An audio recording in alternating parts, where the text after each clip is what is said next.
Drip, drip, drip. Yeah, I'ma go.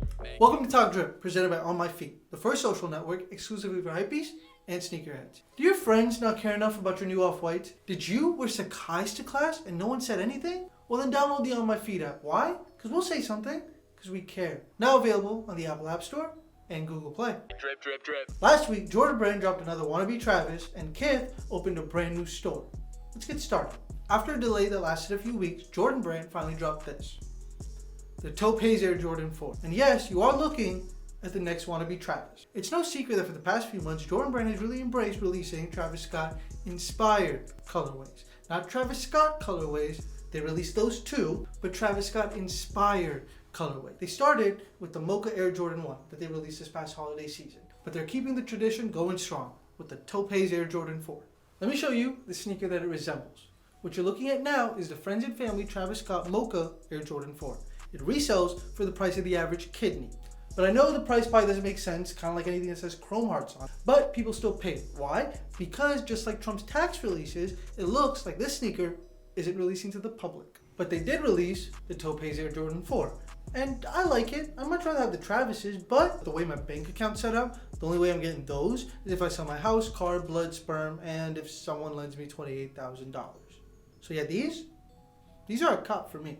Ronnie Fieg and the team at Kith got on a plane earlier this week, but they weren't headed to Cancun to meet Ted Cruz. They were headed to Paris for the opening of their brand new store. Kith has been one of the most prominent streetwear brands since their inception in 2011. Over the years, we've seen their following grow tenfold, and it's largely because some of the most coveted collaborations with some of the biggest names in fashion, pop culture, and even breakfast cereal. That's not Kith. That's not Kith either. There we go. Due to 10 years of very popular, well thought out, and perfectly executed releases, fans of Kith and followers of the brand find themselves throughout the world, just like the brick and mortar locations of most of Ronnie Fieg's stores. Right now, you can find a Kith store in LA, Miami, Tokyo, now Paris, and 5 in New York, including Kith Kids and their department store installs. Oh, and a London department store install too. The opening of the Paris store also brought us the release of this Kith Nike Air Force 1 in a very clean Paris colorway. The sale of the shoe was obviously exclusive to in-store shoppers on the day of the release.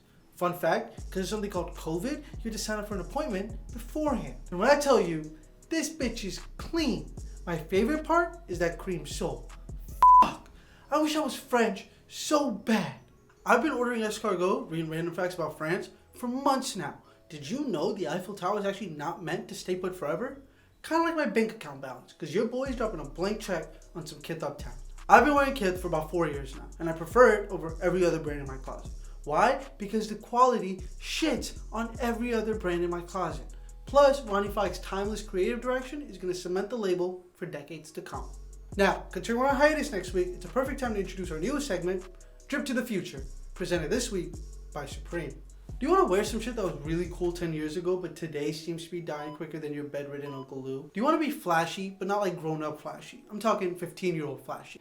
I get C's and D's and I drool on the bus ride home flashy. If so, then you need some Supreme. I don't want to hear it. There's no ifs, ands, or buts about it. Unless it's that butt getting into some Supreme spell out track pants. Now this week, I want to bring up this.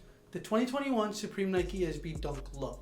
Now, we shoot these a week before you watch them, which means this sneaker could be coming out later this season, but if I'm right, and I'm usually not, this sneaker is expected to release tomorrow. However, a Supreme drop list can be about as effective at telling us what's coming out as 2 condoms are at making sure your next few sneaker purchases aren't infant ones. So, with that being said, let's talk about it. The reason why this sneaker is such a big deal and very hyped is because this isn't the first time Nike SB and Supreme put stars on a dunk. Back in 2003, they released a very similar colorway on a Nike SB Dunk High. And that Dunk High goes for about $3,000 to $6,000 today on the resale market.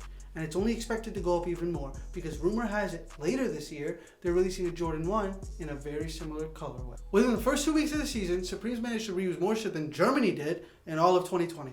That being said, the sneaker's still dope as hell. And I don't even wear dunk lows. If I did wear dunk lows, it would be a cop. And time. Drip, drip, drip. Yeah, I'ma go make it go like drip, drip.